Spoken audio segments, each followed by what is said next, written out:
الحمدللہ رب العالمین والعاقبۃ للمتقین والصلاۃ والسلام علی سید الانبیاء والمرسلین اما بعد فاعوذ باللہ من الشیطان الرجیم بسم اللہ الرحمن الرحیم ان الدین عند اللہ الاسلام آمنت باللہ صدق اللہ العظیم وبلغنا رسولہ النبی الکریم الامین ببرکتہ ان اللہ وملائکتہ یصلون علی النبی یا ایھا الذین آمنوا صلوا علیہ وسلموا تسلیما۔ پڑھیے الصلاۃ والسلام علیک یا رسول اللہ وعلی آلک واصحابک یا حبیب اللہ، الصلاۃ والسلام علیک یا نبی اللہ وعلی آلک واصحابک یا نور اللہ۔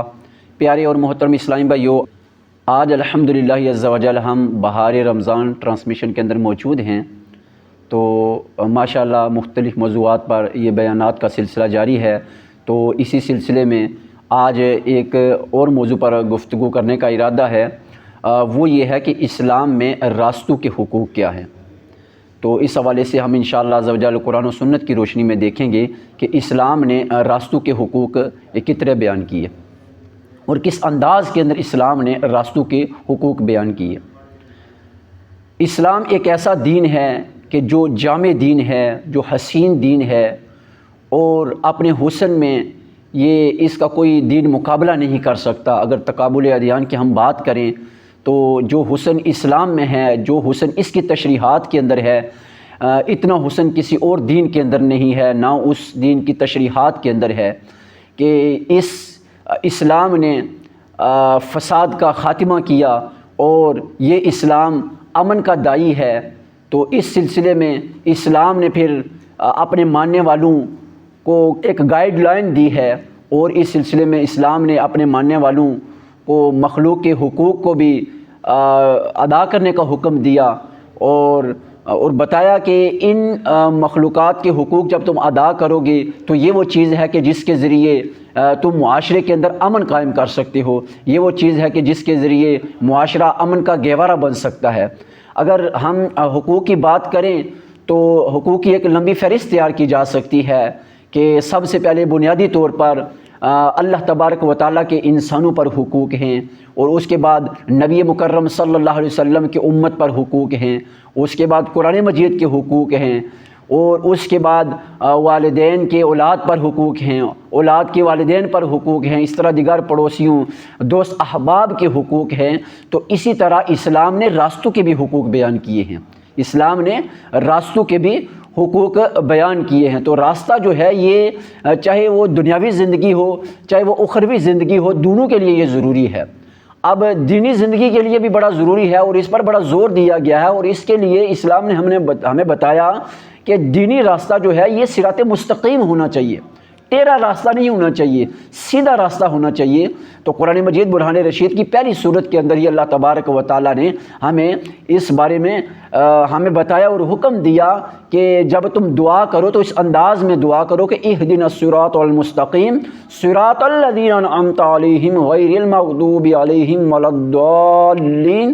فرمایا کہ یہ دعا کرو کہ اے اللہ ہمیں سیدھا راستہ چلا، ان لوگوں کا راستہ کہ جن پر تو نے انعام کیا، نہ کہ ان لوگوں کا راستہ کہ جن پر غضب کیا گیا یا گمراہ لوگوں کا راستہ۔ یعنی کہ اتنی اہمیت ہے اسلام میں راستے کی۔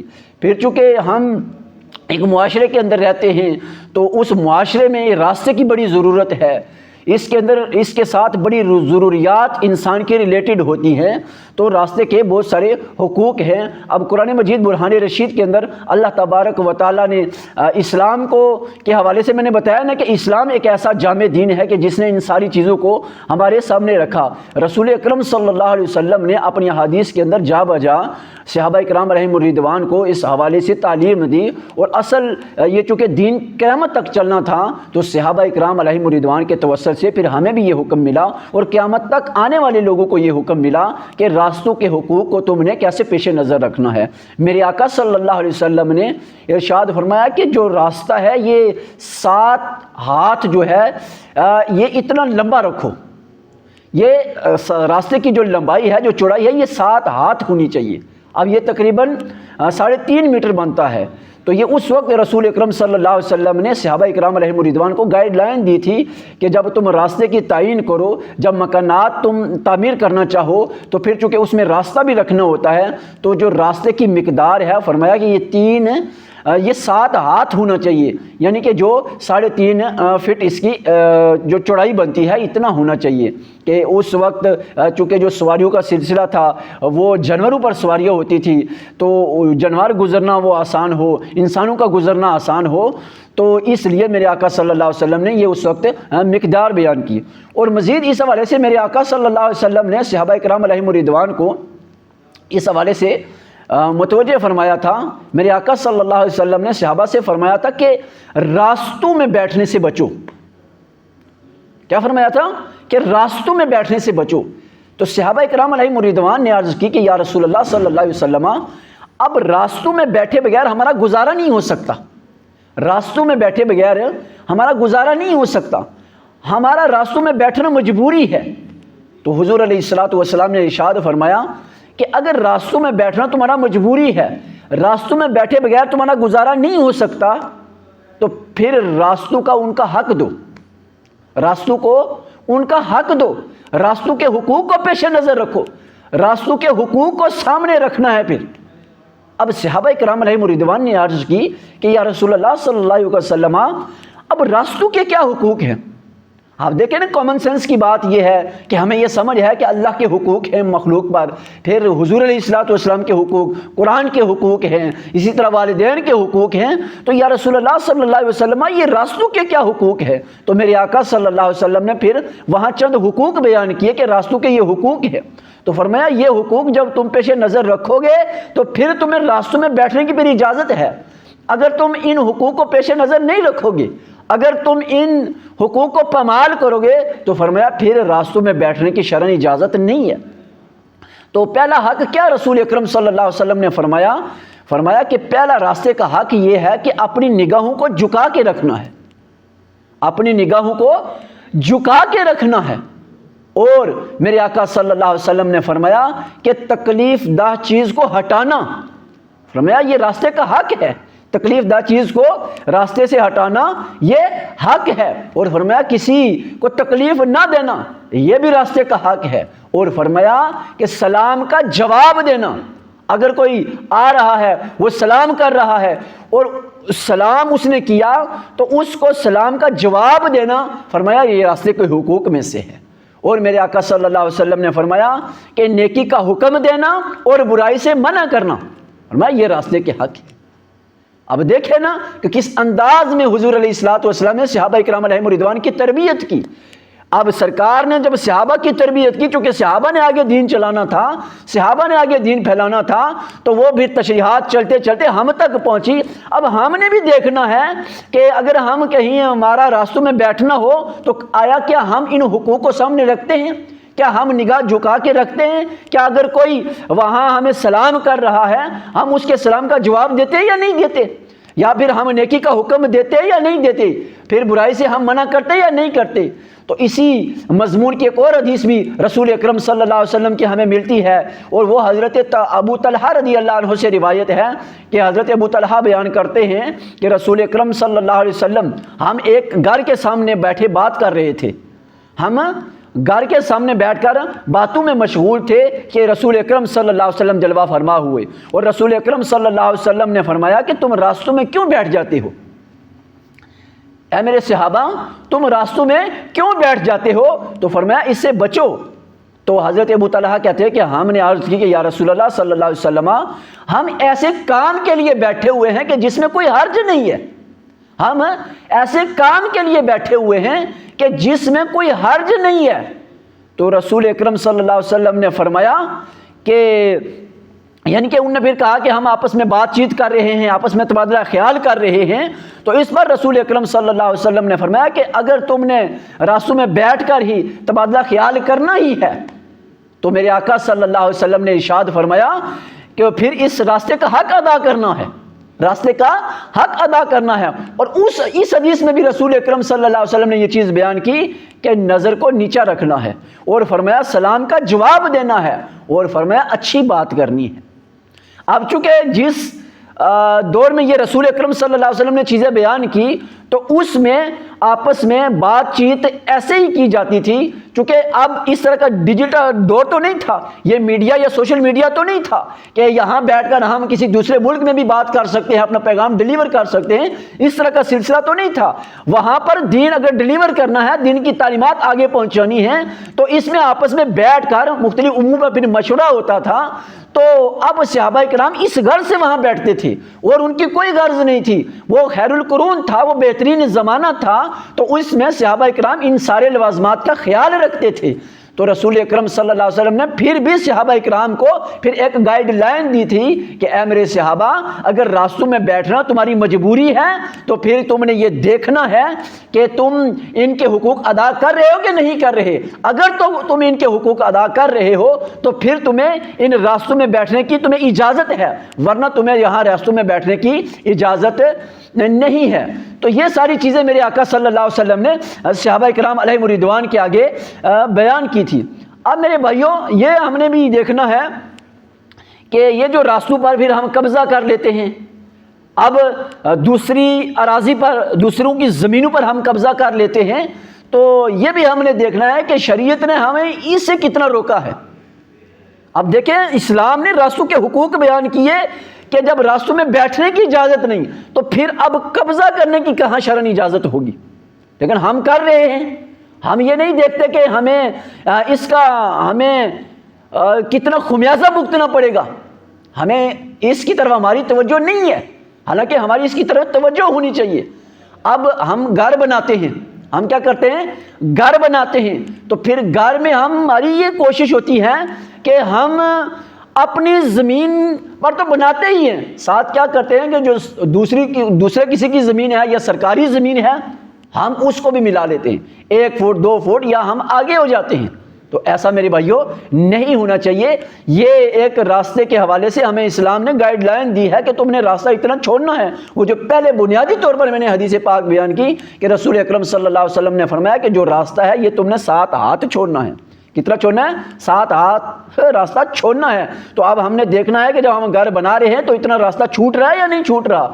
اگر نہیں چھوٹ رہا تو ہم پھر یہ راستے کے حق کو ہم ضائع کر رہے ہیں اور ہم گناہگار ہو رہے ہیں، اور اس کا ہمیں جواب دینا پڑے گا۔ تو اب دیکھیں نا، رسول اکرم صلی اللہ علیہ وسلم نے ہمیں ارشاد فرمایا کہ یہ جو زمینوں پر ہم قبضہ کر لیتے ہیں اور دوسروں کی زمینوں پر ہم مکانات آگے ہم بنا لیتے ہیں، تو میرے آقا صلی اللہ علیہ وسلم نے فرمایا کہ جس نے کسی کی زمین پر 1 بلشت قبضہ کیا، 1 بلشت کتنا ہوتا ہے؟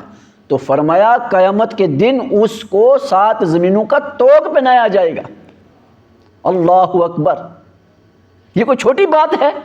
اب ایک بندہ زمین پر قبضہ کر رہا ہے، کسی کی زمین پر ناحق قبضہ کر رہا ہے، اور اس کو کیا خمیازہ بھگتنا پڑے گا؟ میرے آقا صلی اللہ علیہ وسلم نے فرمایا قیامت کے دن اس کو 7 زمینوں کا طوق پہنایا جائے گا۔ تو اسے ہمیں ڈرنا چاہیے کہ وہ قیامت کا دن ہوگا، وہ ہولناک منظر ہوگا کہ جب حضرت آدم علیہ السلام سے لے کر قیامت تک کی مخلوق اکٹھی ہوگی، اور اس وقت کتنی بدنامی یہ ہوگی ہماری کہ ہمیں 7 زمینوں کا طوق بنایا جائے گا۔ تو اس لیے ہمیں ڈرنا چاہیے، ہمیں باز آنا چاہیے۔ ہم دوسروں کی زمینوں پر قبضہ کرتے ہیں، راستے ہم روک لیتے ہیں۔ میرے آقا صلی اللہ علیہ وسلم نے، ایک صحابی بیان کرتے ہیں کہ ہم رسول اکرم صلی اللہ علیہ وسلم نے ایک جہاد میں ہم جا رہے تھے، تو کچھ لوگوں نے کیا کیا کہ منزلوں کو تنگ کر دیا، راستوں کو تنگ کیا، راستوں کو بند کیا۔ تو میرے آقا صلی اللہ علیہ وسلم نے ایک منادی کو بھیجا، رسول اکرم صلی اللہ علیہ وسلم نے ایک منادی کو بھیجا، اور اس نے ندا دی کہ لوگوں نے جن نے راستہ تنگ کر دیا ہے، جس نے راستہ تنگ کر دیا ہے، فرمایا اس کا کوئی جہاد نہیں ہے، اس کا کوئی جہاد نہیں ہے۔ اب راستہ کس طرح تنگ کیا تھا؟ وہ تو اب یا بھیڑ لگا دی تھی یا ساز و سامان وہاں رکھ دیا تھا، لوگوں کے آنے جانے میں مشکل ہو گئی تھی۔ تو اب اتنے عظیم کام کے لیے وہ گئے تھے۔ جہاد کتنی بڑی عبادت ہے، جہاد کتنی بڑی عبادت ہے، تو لیکن انہوں نے جب راستے کو بند کیا تو میرے آقا صلی اللہ علیہ وسلم نے اس کے لیے پھر ایک بندہ بھیجا، اور اس بندے نے جا کر کہا کہ جنہوں نے راستے کو تنگ کیا، جس نے بھی راستے کو تنگ کیا فرمایا اس بندے کا جہاد نہیں ہے، یعنی کہ اس کو جہاد کا ثواب نہیں ملے گا، یا ثواب کم ہو جائے گا اس کا کہ اتنے مقدس کام کے لیے وہ بندہ آیا ہے لیکن اس نے کیا کیا ہے، راستے کو تنگ کر دیا ہے۔ تو میرے بھائیو، ہم نے دیکھنا ہے کہ ہم راستوں کو کہیں تنگ تو نہیں کر رہے۔ اب چونکہ ہم جس دور سے گزر رہے ہیں، ٹریفک کے قوانین ہیں ہمارے سامنے، اب یاد رکھیں کوئی قانون ایسا ہے کہ جو شریعت سے نہیں ٹکرا رہا، جو شریعت سے قانون نہیں ٹکرا رہا، اس پر عمل کرنا ضروری ہوتا ہے۔ اگر ہم اس پر عمل نہیں کریں گے، اس قانون پر ہم عمل نہیں کریں گے، اس قانون کو ہم فالو نہیں کریں گے، تو پھر کیا ہوگا؟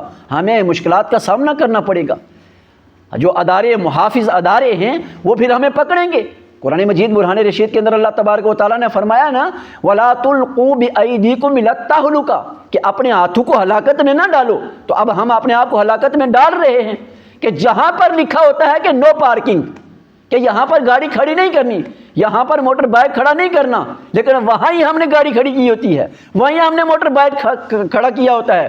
پھر ون وے کا مسئلہ ہے کہ ہمیں قانون نے یہ بتایا ہے کہ جس طرف سے ٹریفک جا رہی ہے اسی طرف تم نے گاڑی چلانی ہے، ایسا نہ ہو کہ تم رانگ سائڈ سے آ رہے ہو، لیکن ہم رانگ سائڈ سے آ رہے ہوتے ہیں۔ اور یہ وہ چیزیں ہیں کہ جس کی وجہ سے حادثات رونما ہوتے ہیں، اور قانون ہمیں پکڑتا ہے اس حوالے سے، پھر ہم بعد میں پریشانی کا اظہار کر رہے ہوتے ہیں، وہ میرے ساتھ اچھا نہیں ہوا۔ تو ہمیں پہلے دیکھنا ہے نا ہمیں قانون کیا بتا رہا ہے۔ قانون نے ہمیں بتایا ہے کہ تم نے جب ڈرائیونگ کرنی ہے تو ڈرائیونگ میں تم نے یہ قوانین فالو کرنے ہیں، اور یہ ظاہر سی بات ہے یہ قانون جو ہیں، یہ جو جتنے بھی قانون بنے ہیں ہماری بہتری کے لیے قانون بنے ہیں، تو ان قوانین پر ہم نے عمل کرنا ہے۔ یہی چیز ہمیں دین نے سکھائی ہے، یہی چیز ہمیں اسلام نے سکھائی ہے۔ جب ہمارا اس پر عمل ہوگا، تو ہم کیا ہوگا کہ ہم اس معاشرے میں امن کے ساتھ رہ سکیں گے۔ اور پھر یہ ہے کہ ان چیزوں پر یعنی کہ راستوں کے حقوق کا خیال رکھنے کی وجہ سے اللہ تبارک و تعالی ہمیں اجر بھی عطا فرمائے گا، ہمیں اللہ تبارک و تعالی ہمیں اجر بھی عطا فرمائے گا۔ اس حوالے سے ایک ذخیرہ حدیث موجود ہے کہ رسول اکرم صلی اللہ علیہ وسلم نے اس بات پر خوشخبری دی، اور میرے آقا صلی اللہ علیہ وسلم نے فرمایا کہ ایک بندے کی بخشش فقط اس سبب سے ہو گئی کہ اس نے کیا کیا کہ راستے سے کانٹے دار جھاڑی کو ہٹایا تھا، راستے سے کانٹے دار جھاڑی کو اس نے ہٹایا تھا۔ اللہ تبارک و تعالیٰ نے اس کا یہ عمل قبول کر لیا اور اس کی اللہ تبارک و تعالیٰ نے بخشش فرما دی۔ آپ دیکھیں نا کہ راستے میں بندہ چل رہا ہے، کوئی تکلیف دہ چیز پڑی ہوئی ہے، کوئی پتھر ہے، یہ کانٹا، کوئی جھاڑی پڑی ہوئی ہے، تو فقط اس میں ہٹانے میں کتنا ٹائم لگتا ہے، اس میں کتنا وقت لگتا ہے، کوئی روپیہ خرچ ہوتا ہے، کوئی پیسہ خرچ ہوتا ہے؟ نہیں۔ لیکن فرمایا کہ اس بندے نے کیا کیا تھا، فقط اس کانٹے دار جھاڑی کو ہٹایا۔ میرے آقا صلی اللہ علیہ وسلم نے فرمایا اس کے اس عمل کی وجہ سے اللہ تبارک و تعالیٰ نے اس کی بخشش فرما دی۔ اور میرے آقا صلی اللہ علیہ وسلم نے فرمایا کہ ایک بندے کو میں نے جنت میں دیکھا، وہ کروٹیں لے رہا تھا، اور اس کا عمل کیا تھا؟ اس کا عمل یہ تھا کہ اس نے کیا کیا کہ ایک درخت جو راستے کے درمیان تھا اور وہ لوگوں کو تکلیف دے رہا تھا، یعنی کہ وہ تکلیف کا باعث تھا، تو اس نے کیا کیا کہ اس درخت کو کاٹ دیا۔ میرے آقا صلی اللہ علیہ وسلم نے فرمایا اس وجہ سے اللہ تبارک و تعالیٰ نے اس کو جنت عطا فرمائی۔ فرمایا کہ میں جنت کے اندر اس کو کروٹیں بدلتے دیکھتا، کروٹیں بدلتے میں نے اس کو دیکھا۔ تو یہ دیکھیں عمل کتنا چھوٹا سا ہے، لیکن اخلاص کے ساتھ، للہیت کے ساتھ جب کیا جائے گا تو اللہ تبارک و تعالی ہمیں اس پر اجر عطا فرمائے گا۔ تو میرے بھائیوں کہ ہم نے بھی دیکھنا ہے کہ ہم راستوں کے حقوق کو سامنے رکھتے ہیں یا ہم راستوں کے حقوق کو پامال کر رہے ہیں، تو اللہ تبارک و تعالی ہمیں اس پر عمل کرنے کی توفیق عطا فرمائے۔ تو ماشاءاللہ عز و جل یہ جو رمضان، ماہ رمضان ٹرانسمیشن کا آغاز عبد الرحمن بھائی نے چند سال پہلے کیا تھا، الحمدللہ بڑے اچھے طریقے سے چل رہا ہے۔ تو ہم دعا کرتے ہیں اللہ تبارک و تعالیٰ ان کی صحیح جمیلہ کو قبول فرمائے، اور اللہ تبارک و تعالیٰ ان کو دین و دنیا کی خیر و برکت عطا فرمائے۔ آمین بجاہ نبی الامین صلی اللہ علیہ وسلم۔